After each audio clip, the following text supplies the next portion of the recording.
The actor Alan Alda once interviewed a famous UCLA gerontologist, Dr. Roy Walford, whose research on caloric restriction had indicated important linkages between a high nutrition, low calorie diet and increased longevity. And while eating a meal that had been prepared for him by the doctor, Alda asked him whether, according to his guidelines, an apple would constitute an acceptable dessert. Absolutely, Walford replied. And then Alda asked, well, would your heart sink if I took out some frozen yogurt? No, the doctor replied, but yours would. Our next speaker probably wouldn't go quite so far as to say that you risk imminent cardiac arrest from a dish of froyo, but throughout her career, Karen Glanz has studied the food choices from apples to Big Macs and the lifestyle decisions from watching TV to commuting that we face every day. In the process, she's become a recognized global expert on nutrition, chronic disease prevention, and the complex, sometimes contradictory relationship between public policy and public health. The current debate over healthcare reform has highlighted many of the issues that Dr. Glanz has been examining for 3 decades. These include not only how biological, psychological, and behavioral systems interact in complex ways to shape our health, but also how we can reduce our risks through effective policy. Her teaching is focused on students and postdoctoral fellows working on health behavior-related research, particularly nutrition, obesity prevention, cancer prevention and control, and the application of social behavioral theory. Her current research focuses on the relationship between childhood weight, levels of physical activity, and nutrition. And she is also working on skin cancer prevention methods and glaucoma treatments. At Penn, she is director of the Center for Health Behavior, and she is George A. Weiss University professor with appointments in our School of Nursing and in the Department of Epidemiology and Biostatistics in the School of Medicine. Please join me in welcoming Professor Karen Glanz.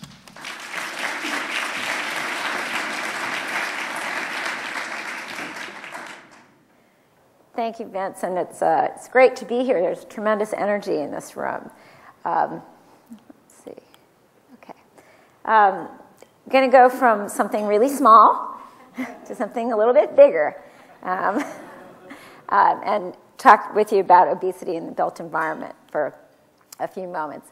I'm going to take you on a very short tour of a rather lengthy topic that could be a whole course or more. First starting with epidemiologic perspectives, turning to economic, healthcare, and health equity perspectives, a little definition of the built environment, and then bringing in perspectives from a number of other disciplines, from urban planning to psychology, sociology, and so on. I'm going to then take you to some other countries to give you a sense of what we might look to for some possibilities and some possible solutions, and also some of the cultural nuances that have been brought to bear on this issue and that may or may not fit the United States. And last, just talk about what we need to do to try to turn the tide on this. So these maps illustrate in a nutshell that in the past 2 decades, we have more than doubled the rates of adult obesity in the United States. This 1990, these are rates by state, and there are no states that are above the 10 to 14 and many that are fewer. Fast forward to 2008, and you can see that more than half the states have over 25 and many greater than 30% of adult obesity. And the trends parallel childhood obesity. So this is the future. This is the direction we're going in. In public health, we talk about prevention as addressing a problem that is going to get worse if we don't do something about it.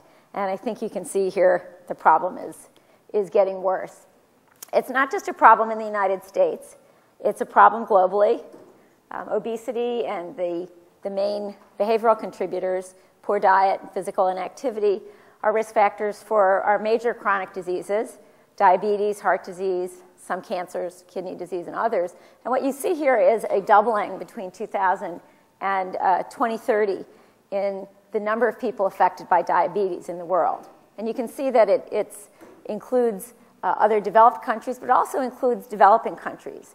What we call the nutrition transition is kind of exporting the way that we eat and the kind of foods created by our food industries to countries that have been less developed in the past. From an economic perspective, the cost of obesity is staggering. And just in 1 year, the cost of treating obesity is almost $150 billion. Separate from that, the medical costs of diabetes are, again, over $100 billion. And the doubling of obesity in 20 years that I showed you accounts for much of the rise in healthcare spending. It results in disability, chronic diseases. For anyone that's familiar with diabetes, you know that the consequences of advanced diabetes are very unfortunate, having to do with loss of sight, loss of limbs, and kidney disease, and so on. And to take this into a bigger public health realm, we know that the burden of obesity and chronic disease affect everyone, but they disproportionately affect people who are minority and lower income. So that's something we need to keep in mind. So is that evolution?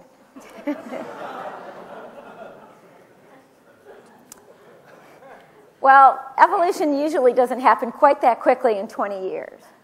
So we need to look for other explanations. Our biology is not changing, cannot possibly account for the doubling of obesity in that time frame.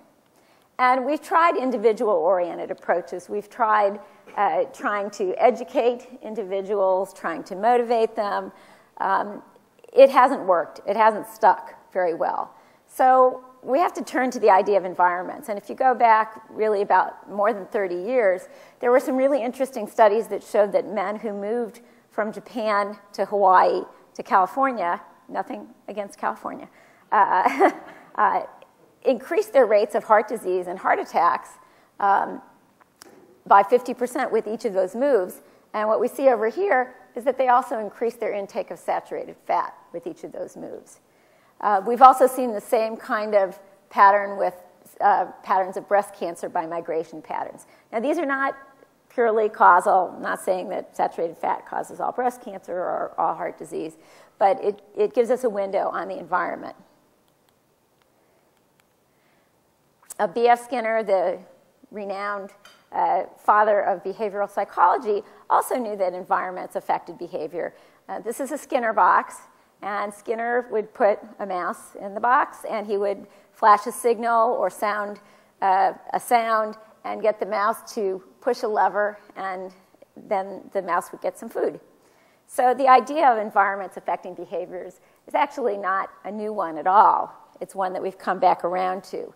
And we've come back around to it in the construct of what is more often called today an ecological perspective. So it's not just looking at putting mice in a box or people in a box and having them respond to their environments, but looking at a really complex set of environmental factors. And this is a kind of a truncated model of multi-level influences on eating behavior that illuminates some of the environments and some of the types of environments that might be influencing what we eat and how we move. So what is the built environment? Definitions of the built environment vary depending on whether you're an urban planner, an anthropologist, sociologist, and so on. But in general, I think a working definition is well characterized by these 4 points. The built environment is the product of human building activity. What we do once we have the natural environment and what we build onto it. It's part of our cultural evolution and construction. And it's really the characteristics of civilizations. If you think about ancient civilizations, what did you see? You see pyramids, and you see things being built by stone, and camels, and all that, all those kinds of things. And it's also the physical, social, and cultural constructs that surround us in our environments. So in relating it to food, activity, and obesity, it consists of our roads, transportation infrastructure, buildings, where foods are in the stores and in the restaurants. You ever wonder why the candy is near the checkout counter at the grocery store? And also the policies that often shape environments. It's hard to disentangle the built environment from policies. A lot of environments exist without a policy kind of causing them or contributing to them, but many of our policies, federal policies, for example, for school lunch programs, for a long time, probably some of you have heard that ketchup is a vegetable. It actually no longer is a vegetable, but schools that provided lunches to eligible children had to follow a certain set of guidelines. So we create those environments with our policies. And those policies are constructed by a complex of political, scientific, and advocacy contributions.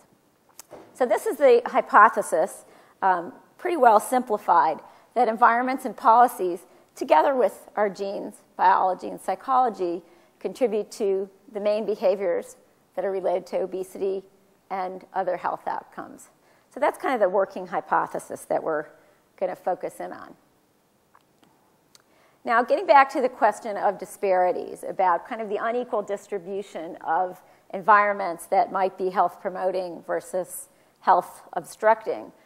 In terms of physical activity environments, studies show that in poor neighborhoods, there is less access to recreation facilities. The quality of the facilities is often poor. Crime and perceived safety affect the use of facilities. So it's pretty easy to think of when you think of some of the poor inner-city neighborhoods that there might be some deterrence there. In the nutrition environment, there are more fast food restaurants in minority neighborhoods. And I know that Los Angeles has enacted a moratorium on building of new fast food restaurants. I believe it's only in South Los Angeles. And we can debate whether that might be effective or not. But it is true that there tend to be more clustering of fast food restaurants in minority neighborhoods. Some healthy foods are less available. And supermarkets, which often offer more healthful food choices, tend to be less accessible in poor and particularly in African-American neighborhoods around the United States.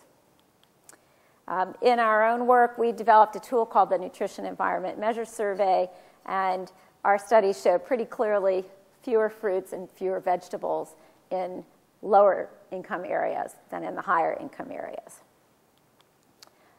These maps were created in New York City in 2003, and I call your attention just to the top of the map. I think at this size you can see this is Manhattan, and in the Upper East Side, Gramercy Park, it's about 8% obesity. This is East Harlem, about 4 times the rate of obesity. It's pretty striking, and you can't miss that there is a gradient of income and of disparities. So given that the environment appears to contribute to obesity, we think that we need to change this, that we've engineered activity out of our daily lives, that our environments support unhealthy habits, transportation, portion size, eating opportunities are everywhere. They actually didn't used to be everywhere. If you think back 20, 30 years, it wasn't in every video shop. Well, there weren't video shops back then that you could find a food counter as well.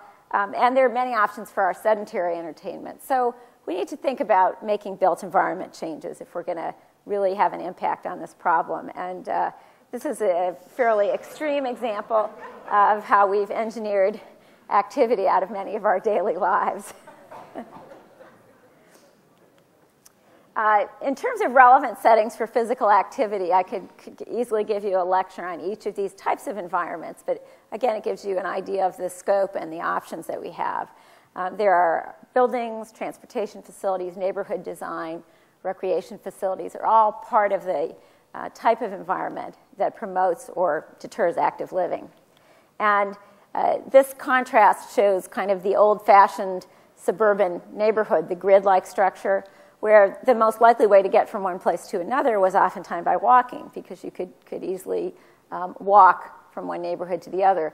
This increasing suburban cul-de-sac type of organization means that if you want to get from here to here, you're much more likely to get into your car to do that. It's not all that simple. It's not as if to say this is good and, whoops, this is good and this is bad, because in fact, if you have little kids, you might be glad that you have a cul-de-sac at the end of your street because they can go outside and play without worrying about the traffic. So there are pros and cons all around. The concept of walkability is something that a lot of researchers have developed and focused in on trying to measure this kind of complex set of factors. And this chart shows the results of studies in many cities all over the world looking at the relationship between health-enhancing physical activity, which is above the line here, and various characteristics of neighborhoods. So having shops, transit stops, sidewalks, bicycle facilities, and low-cost recreation facilities are all associated with more physical activity, having more single-family homes, and the inability to walk due to crime are associated with less physical activity. And there's really an increasing body of knowledge internationally that is showing us and helping us to learn more and more about what is associated with activity at a higher or lower level. As far as active transportation, we know that adults living in walkable neighborhoods versus auto-oriented suburbs tend to walk more and bike more. Overall physical activity differences are as much as 30 to 60 minutes a day in walkable and less walkable neighborhoods, and more children walk to school when there are sidewalks for them. We've started to think about sedentary behavior as a separate type of behavior, actually different from just not being active. And our culture today gives us many opportunities to be sedentary: TV, video games, computers. More indoor inactivity is associated with obesity, and about 60% of children in the United States have a television in their bedroom. And I questioned that the first time I heard it, but I've seen over and over again that that's fairly typical. The amount of time spent riding in a car and the distance commuting has actually been found to be associated with increased weight. A colleague of mine, Larry Frank, did a big study in Atlanta, where I used to live, that is a very car-dependent environment, and showed the increase in weight with each additional mile driven. And this made some headlines, and it was a bit controversial. Certainly a lot of people concerned that you can't turn something like that around in a short period of time. On the food side of the equation, cost, time pressures, two-income earning households have led us to increasingly rely on fast foods, convenience foods, and these foods tend to be higher in calories and fat. Access to and affordability of fruits and vegetables sways against consuming them as much as we should, and we've got larger portion sizes than we did in the past. So when we used to have a food environment that might have looked like this, with fruits and vegetables and markets everywhere, we've now gone more in the direction of this type of environment with the glutton bowl, and if you look at the top, the healthy breakfast with grilled bacon, pork or beef, sausage, and eggs, but it's cooked in olive oil. That's something that we actually found out on our field work. Portion sizes have increased, and as they've increased, the cost per serving has gone down. So if that's not a way to encourage you to eat more, I don't know what would be.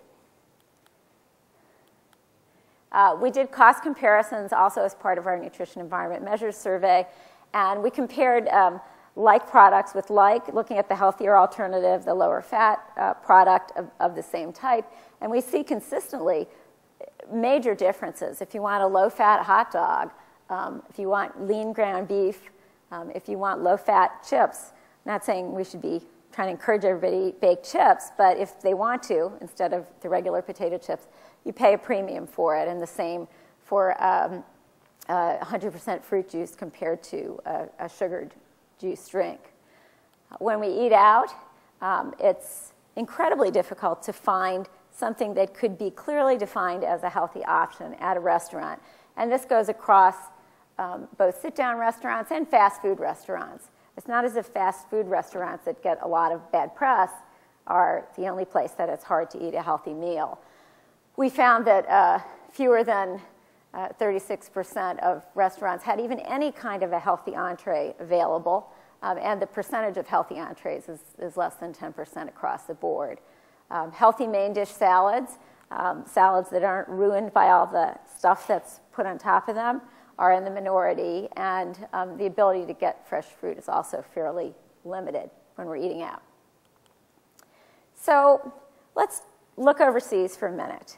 And I think There's some good news when we look at examples of active living environments overseas, and there are some thought-provoking examples related to the cultural and political norms related to healthy eating as well.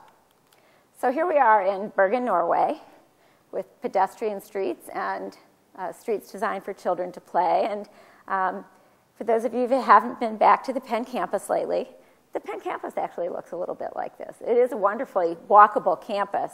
And for me, having recently relocated to Penn, that's been a nice environment to be in. But this is what it's like in Europe. Not so much in most cities in the United States. Amsterdam has long been known as a haven for cyclists and pedestrians. And this is a bicycle parking structure at the main train station in Amsterdam.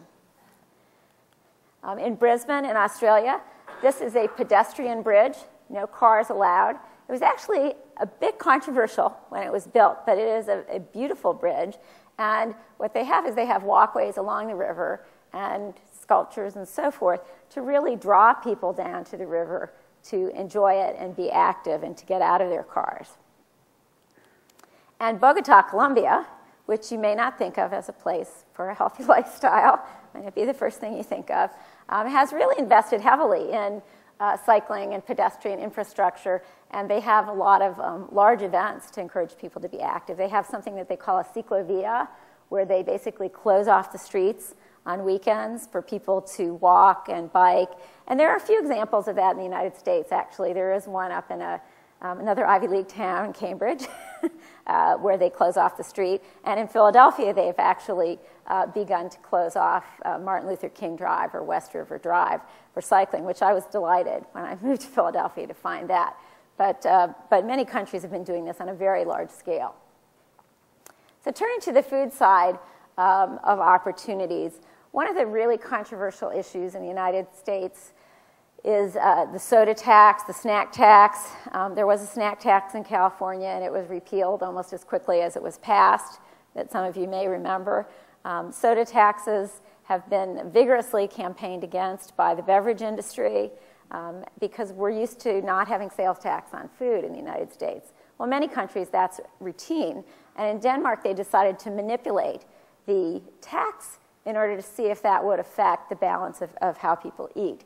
So they reduced the vegetable, fruit, and whole grain tax by 3%, increased the tax on butter, cheese, beef, pork, and fatty meats, and added a sugar tax. And they did this in such a way that the net income to the government was unchanged. And so did this change people's eating behavior? And that is the big question. And in fact, it did change behavior, but in a very intriguing way. What it did is it increased the intake of whole grains and fiber and reduced sugar and fat in the lowest social classes, the lowest income classes. It did not make a difference in the higher income classes who weren't so price sensitive. So this is a really intriguing thing to think about. Whether an idea like that would be acceptable in our culture is yet another question, but it does give us some ideas. Now, in Japan, we have been well along the path of exporting our foods into their nutrition transition. Many of the Asian countries are typically thought of as places where eating is healthier and the population is leaner. And in fact, in Japan, they are still quite a bit leaner than we are in the US. Okinawa is an island in Japan that's recognized for the longevity of its residents, social support, close-knit community, kind of traditional ways of living. And what they've been seeing there also is that with increasing affluence, life expectancy is getting shorter. And they've also found something kind of intriguing and almost counterintuitive from an American perspective, which is that by the addition of a supermarket in a small town, more people are getting in their car to drive to the supermarket, and they're actually seeing an increase in diabetes. Now, on the broader Japanese perspective, they have paid a lot of attention to what they call metabo prevention. They use the term metabo instead of obesity, representing the metabolic syndrome, which is characterized particularly by waist circumference and central deposits of fat that's correlated with other kinds of health risk factors. And you can see that the average waist size in Japan is a lot smaller than it is in the United States. But even so, they see the problem increasing, so they have established new limits, and they've started measuring a lot of people's waist circumferences. So a new law that was introduced in 2008 calls for Japanese businesses to have mandatory obesity checks. And their obesity checks are as simple as measuring the waist circumference. It's not the height, the weight. It's very straightforward for all employees and their family members who are over the age of 40. And if they are considered obese and don't lose the extra fat, then the employers face large fines. Now, one can ask whether this would work, but it's an interesting twist on a mass approach to a mass problem. And this is a poster at a public health clinic. Sumo wrestlers must be exempt. Yeah, that's another cultural phenomenon. But these are the kids' nutrition education information. It says goodbye metabo. And we could also debate whether that's likely to be effective. So looking at back in the United States at different types of interventions that we might consider as pieces of the puzzle. There's no single answer. Stair use interventions is one area that people have paid attention to, and there have been a number of studies and trials looking at this. They found that prompts and signs are moderately effective, getting about a 2 to 9% increase in stair use. But stairwell enhancements, things like piping music in and carpets and paint, haven't been shown to be consistently effective. And the research methods are somewhat intriguing because a lot of these studies use motion detectors to see if more people are going up and down the steps. And then some of them are also using surveys to ask people, have you started to use the stairs more? And what they find is that the individuals don't have more individuals saying they are taking the stairs. So what's going on, what may be going on, is that the motivated people are taking the stairs more often with these strategies, but that the unmotivated aren't really changing at all. So we need to think about that. In medicine, we think about the randomized control trial as the main way to do an experiment to find out if something works.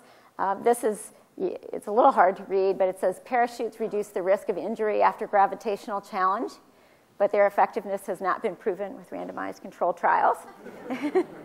So the main point being that randomized control trials are not necessarily the way to study the effects of all kinds of changes. It may not be appropriate or feasible, and we're increasingly looking to what we call natural experiments. I have a colleague who says they're not really natural, they're man-made, but to some change going on in the environment that we can study. And one example is a study that my team conducted in Atlanta to look at whether people moving into a more walkable community would in fact walk more and drive less. And so that was our research question in the Atlantic Station Health Study. Atlantic Station is a brownfield redevelopment just outside of Atlanta, got an enormous amount of press, partly because it involved billions of dollars to clean up the environment there, but also to try to bring people from the suburbs back into the city, into this work, live, play environment. So they have sidewalks, they have parks, they have workplaces that are located nearby, and shops and so forth. And we studied people who were moving into Atlantic Station to live. We collected data using surveys, activity logs for 5 days, keeping a diary of what they did. We outfitted them with portable GPS devices and accelerometers so that we could get that combination of their travel or transportation and their physical activity. And this kind of shows you is a little bit of Big Brother about it, but it's all done with consent, that we could actually see where people are going exactly. We could map it because of the GPS, and we could see how active they are. This is the accelerometer data. People are not going very fast when they're running or jumping or playing tennis, and here they're going much faster. They're driving, but they're not being active. So it gives us an opportunity to look at a lot of different perspectives. And what we found, our study had 101 residents. As an aside, we conducted the study starting in late 2007. It was not a good housing market. So that's a whole other set of challenges. But what we did find is that people did report a nearly doubling of walking for recreation and tripling of walking for transport after they moved into Atlantic Station, and they cut their travel by car approximately in half, and slightly greater travel by transit. One thing to put this in context, though, is this is minutes per week. So this is 60 minutes per week of walking to get places. Still not as much as we would hope. So there are a lot of promising approaches out there for us. Schools having mandatory physical education has actually been shown with getting kids more active over the long term and reducing obesity. Healthy foods. Nutrition information on chain restaurant menus has been legislated by a number of cities and states. It's coming in California, I think, in 2011. And if the health care bill passes, buried in the federal health care bill, this will become a national law. And there are a number of other policies that are out there that are opportune and can be tried out on small and large scale. All the policies really should look at reducing disparities, so that's one added angle that we need to pay attention to. There are a lot of unanswered questions in this research. We don't know how much environmental change we need to bring about meaningful change in health and health behavior, how long it will take. If you try these things for the short term and they don't work and you drop them, we may be missing the boat. And again, the question of who changes after these types of interventions. We don't want to only change those who are already motivated. Our team, together with colleagues from San Diego and Seattle and other places, is actively engaged in contributing to this line of research. We're studying kids and their parents, teenagers, healthy food environments in Philadelphia now, and we've also been very active in training with our nutrition environment measure surveys. We've trained people in more than 40 states and about 8 countries around the world. So we're trying to accelerate this, the science as well as the public policy in this area. In order for us to have change that's going to be successful in health promoting, we need to have political will, rigorous science, and also creative ideas. And so I'll take you to Sweden for a moment and show you what they tried.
So maybe the next time David visits the U.S., he'll not leave looking like this. And as Ben Franklin said, an ounce of prevention is worth a pound of cure.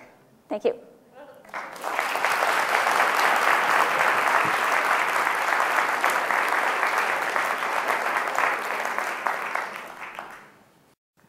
Yes, you mentioned on Okinawa, when people were riding in their cars to the supermarket more, diabetes went up.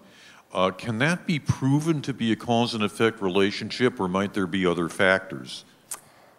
There might be other factors, but that was actually, it was a small case study that was done in a small town. So it was, while it wasn't an experiment, it was a pretty tightly controlled environment in which to look at that, because it wasn't different people coming and going. If it was a place where a lot of people were moving in, that would actually be a very obvious alternative explanation.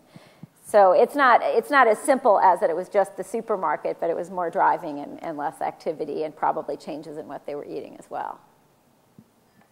If you care about obesity in the environment, why would you have Hershey Kisses and pen-wrapped M&Ms on every table? Small portions. You need not take more than one, or any. Fair enough. I have a question. You know what? It's, as a physician for 40 years, exercise is important, but specifically for obesity, people have to eat less. But food tastes good, and you can get cheap, high-calorie food for a little bit amount, and it tastes good. Can you describe the difference between the obesity issue and general health? Many HMOs now have special programs that put all their patients through weight reduction with stop smoking programs, alcohol issues. They have to send them letters every year to make sure they show up for their mammograms and pap smears and other things. What can be done? Should obesity management should just be in the whole element of overall interest and concern for your health, or do you want to do it separately? That's a gnarly question and a good one. Certainly, obesity prevention should be part of overall health, as should not smoking, drinking in moderation and not when driving, and violence prevention, and getting your immunizations, and on and on and on. This does happen to be a problem that's getting worse much faster than some of the other problems that we're dealing with, so it does warrant some attention. I think that the healthcare side of intervening, and not everybody goes to HMOs that have that level of activity, is one small piece of the picture, because you don't eat every day at your HMO.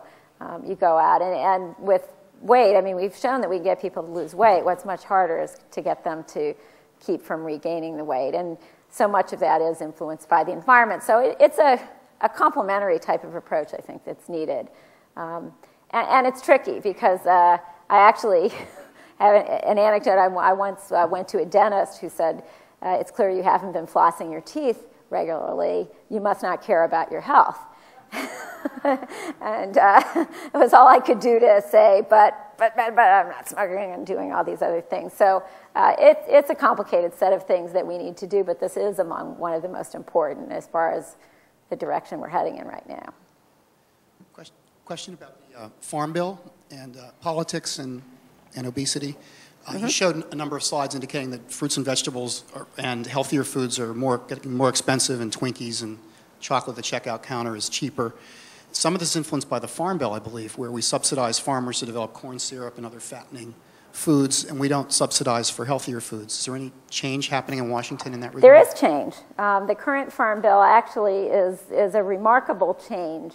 It's not being implemented as fast as some would like, but it has in it, particularly in the feeding programs, the food assistance programs, it has incentives for healthier eating. The food guidance for the women's, infants, and children, and for school breakfast and lunch programs has actually, for the first time ever, turned in the healthier direction. You're right on target. The food industry has heavily influenced our agricultural policy and our food policy over the last century, and not necessarily in the right direction. But things are starting to change. I'd like to get your insight into a couple of things that I have observed. One is, why is it that I walk into hospital after hospital and I see healthcare workers, the very people who have direct access to all these health information, being obese? And number two is, what do you think of all these reality TV shows that talked about these are the rules that you have to follow in order to lose weight? It's like a punishment rather than the fun theory that we just saw. Couple of good questions. Well, I remember back into just a few decades ago when healthcare professionals were among the highest rates of smoking. And that has changed. And a lot of that change has come about through policy changes and changes in the environment as far as where people could smoke. I don't think that most of the healthcare industry has got on the bandwagon as far as obesity of healthcare providers at all. In terms of the reality shows, that's entertainment. But I think they definitely are not necessarily a good influence. I mean, they're popular, and so they go with it. They have the boot camp type of mentality and the punishing mentality that works for some people when they sign up for it, which is more what that's about. I don't think it's necessarily a good influence, but it's not all bad either, because it does inspire some people and show them that change is possible, not necessarily that they're going to emulate the details of The Biggest Loser. I have a question. In regard to his comment about the Farm Bill, I know we subsidize corn a lot for high fructose corn syrup. I was specifically wondering what effect high fructose corn syrup has on obesity in the States and internationally, and how our recent illegality in some sense of trans fats that could influence our possible ending subsidizing corn to the extent to which we do. Well, the science with trans fats is actually more related to coronary heart disease risk, and it is quite strong.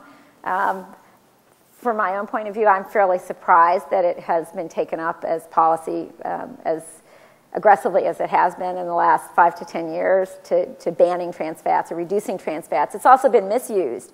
If you ever pick up a bag of potato chips and it says no trans fats, oftentimes there were never any trans fats in there.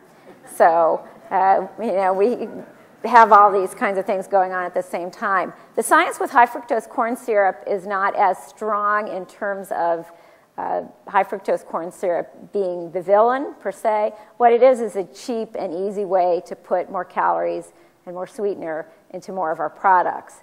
The evidence is very mixed as to whether it actually causes metabolic syndrome, insulin-dependent resistance syndrome, even though that's gotten a fair bit of PR from a few small studies that have shown positive results. Other studies have shown that it doesn't have that specific effect. It's definitely not good policy, but the question is how can we now unwind it or replace it, and hopefully we'll be looking to that. We have time for one more question. This is a cross disciplinary question. And I may ask if Professor Murray or even Professor Gerhardt later would address it, and that is, we're talking about policy change. And policy change is very difficult to do, and social norms are very difficult to change, and economics are very difficult to manage when you're talking about large industry. The question I'm going to ask is through nanotechnology or through genetics, do we have an opportunity to cure the issues that you've raised here outside of changing social norms or the economics of the industries? Oh, I don't know. That's a pretty hot, well, the issue of genetically modified foods and nutritional enhancements and so on. There are technologies that might provide opportunities, but they come with a great deal of additional responsibilities in terms of how we are educated and how to make those. So I think technology could be part of the solution to mediate these effects, but Karen, you would have a better perspective of what might be what are the important things we need to do now? Well, I was actually going to give a different example rather than answering your question, which relates to reducing sodium intake, which is not necessarily an obesity question, but it is a heart disease, blood pressure, kidney disease question. And a report that will be coming out soon from the Institute of Medicine is trying to look at environment and policy approaches to reducing sodium in the American food supply. And it is being done in other countries in a gradual way. But the challenges of doing that have to do with the role of sodium in foods, which is preservation, taste, safety, texture, and on and on. And so it's not going to happen overnight. That if some of this can be legislated, then the technologists have to get on board and get the consumer support. So there are a lot of potential ways to make it easier. And we talk about environmental change as making the healthy choice the easier choice. And ideally, that's where we'd like to go. And certainly, I think technology is a part of that. Thank you. Thanks.